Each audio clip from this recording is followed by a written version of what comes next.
Good evening, everyone. First of all, I have to say that I'm touched by Stefanos' words. Thank you so much for being so kind and respectful. I appreciate that.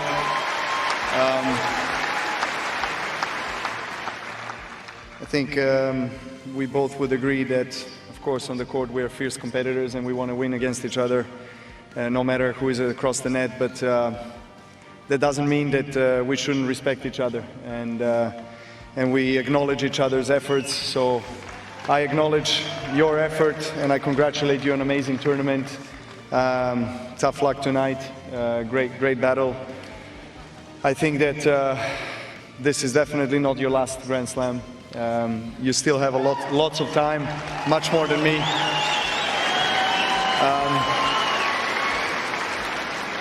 I'd like to congratulate also to your team, to your family. I know how much time you guys spend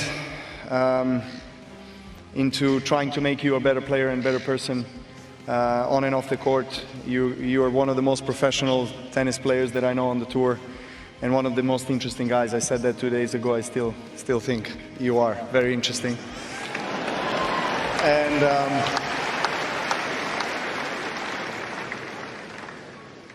And I would just like to finish off by commenting something about Greece and Serbia. And you know, we are relatively two small countries that don't really have a tennis tradition.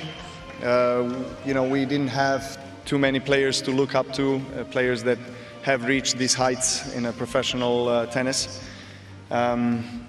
So I think that the message really for any young tennis player around the world who is watching this now and dreaming to be here where Stefanos and I am, dream big, dare to dream, because everything is possible. Don't let anybody take away the dream. Doesn't matter where you're coming from.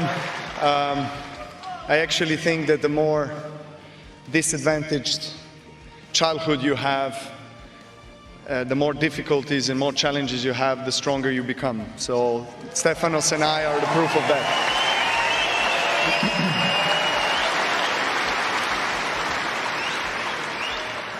And don't really let anybody take away that dream from you. Nurture it, water it like you water the flowers. Even if you find only one person in this world that will accept, embrace and support your dreams, find that person and dream big, because you can make it.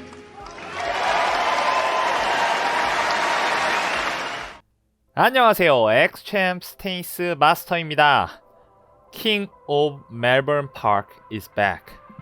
일단 탕수육에 맥주 한잔 했습니다. 이런 명경기를 보는데 맥주 하나 안 먹을 수가 없었습니다. 그래서 좀 더 하이 텐션이니 이해 부탁드립니다. 여러분 모두 보셨나요? 와, 진짜 미쳤어요. 경기 시간은 사실 길지 않았습니다. 3시간, 엄밀히 말해서 2시간 56분.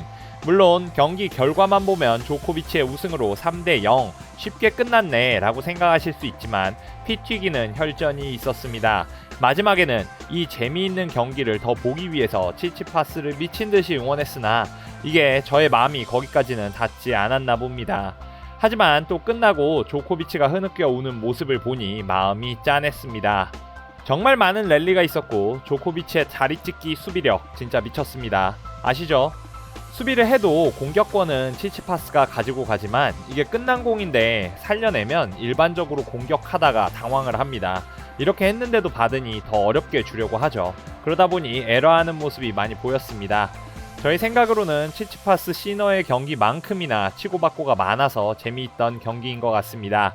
일단 간단히 결승전 말씀을 드리면 1세트 치치파스가 3대6으로 졌죠. 사실 아쉽게 무너졌습니다. 단 한 번의 브레이크로 끝났거든요. 본인의 서브 게임이 계속 불안불안했습니다. 지속적으로 첫 포인트를 조코비치에게 주었고 3번의 브레이크 찬스를 조코비치에게 주었는데 그중 한 번을 브레이크 당했습니다. 근데 놀라운 건 이 브레이크가 조코비치가 한 게 아니라 치치파스의 1세트 첫 더블 폴트가 브레이크 당하는 더블 폴트였다는 거죠. 아쉽습니다.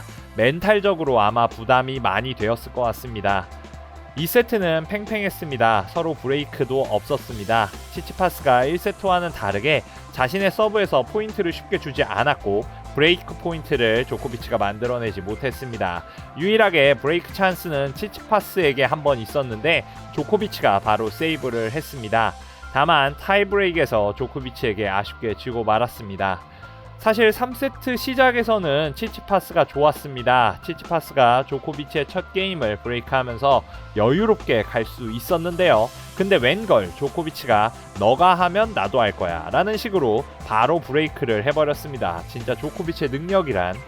결국 다시 타이브레이크까지 가는 승부 끝에 조코비치가 압살을 해버렸습니다. 결과는 3대0 조코비치의 승리였고 세계 1등을 확정지었으며 10번째 호주 오픈 우승을 했고 22번째 그랜드슬램 타이틀을 가져갔고 그렇게 그는 달려가서 울었습니다. 캘린더 그랜드슬램을 달성할 뻔했던 US 오픈 결승 이후 이렇게 또 운 적이 있나 싶습니다. 저의 간단한 관전평을 말씀드리면 둘의 엄청난 풋워크가 정말 대단했습니다. 못 받는 공이 없었고 서로 롱 랠리가 이어지면 숨을 죽이고 볼 수밖에 없었습니다. 이런 롱 랠리가 이어졌음에도 불구하고 결국 승자가 조코비치였던 이유를 몇 가지 정리하자면 이런 게 있을 것 같은데요. 첫 번째로 조코비치의 미친 리턴력이 있습니다. 조코비치의 리턴을 보셨을까요? 안 그래도 원래도 리턴을 참 잘하는 선수고 리턴 탑인데요. 포핸드로 들어오는 리턴 속도가 정말 엄청났습니다. 이게 첫 서브를 받아내는데도 리턴이 연결구가 아니라 공격구가 되어버려서 상대에게 날아갔습니다. 사실 이거에 대해 치치파스가 대응하기가 너무 어려웠고요. 두 번째로는 치치파스 자신의 백핸드 약점에 대한 생각입니다. 조코비치는 무조건 백으로만 보내지는 않았어요. 포핸드로 싸울 때는 여지없이 포핸드로 돌리면서 포핸드 대결을 자처했는데요.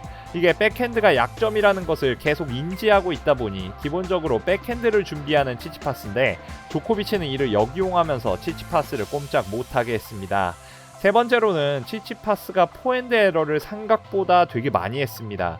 물론 조코비치가 에러를 할 수밖에 없도록 주는 것도 있었겠지만 치치파스의 포핸드 에러가 백핸드 에러보다 오히려 더 많이 발견된 것 같고요. 마지막으로 조코비치의 수비력, 정말 조코비치의 다리 찢기부터 해서 포기할 줄 모르는 수비력에 공격하는 사람이 오히려 에러를 하면서 치치파스의 분위기가 다운되어 버렸습니다. 이건 번외의 얘기지만 조코비치는 이번에 압박 붕대를 안 하고 테이핑만 하고 들어왔습니다. 많이 회복을 한 것인지 어떤 것인지는 알 수 없지만 말이죠. 하지만 조코비치가 불편한 건 맞았을 것 같고 오늘은 마지막 경기이다 보니 모든 걸 다 불태울 생각으로 오지 않았을까 싶습니다. 물론 논란은 계속 있겠지만요. 정말 멋진 경기였습니다. 시간이 짧아서 보는 사람이 아쉬울 정도였네요. 이로써 치치파스의 13연승은 저지가 되었고 조코비치는 이제 다시 세계 랭킹 1위로 올라서게 되었습니다. 조코비치의 세계 랭킹 1위 언제까지 지킬 수 있을지, 그리고 다음 롤랑가로스의 승자는 누가 될지, 사실 지금 조코비치의 모습이라면 최고 전성기급인 것 같습니다. 누구도 못 이길 것 같습니다. 그나마 롤랑가로스의 천재 흑신 나달이어야만 이를 저지할 수 있을 것 같은데요. 다리 형 빨리 돌아와줘. 조코비치의 이 능력 정말 어디까지 갈 수 있을까요? 앞으로도 관전 포인트가 될 것 같습니다. 그러면 지금까지 호주 오픈의 테니스 마스터였습니다. 다음에 또 재미있는 뉴스거리가 많으니까요. 저희 채널 영상이 좋으셨다면 구독, 좋아요, 알림 설정까지 부탁드립니다. 대한민국 모든 국민이 테니스를 재미있고 신나고 똑똑하게 즐길 그날을 위해 오늘도 저 테니스 마스터는 달리겠습니다. 다음 소식으로 다시 만나요. 안녕!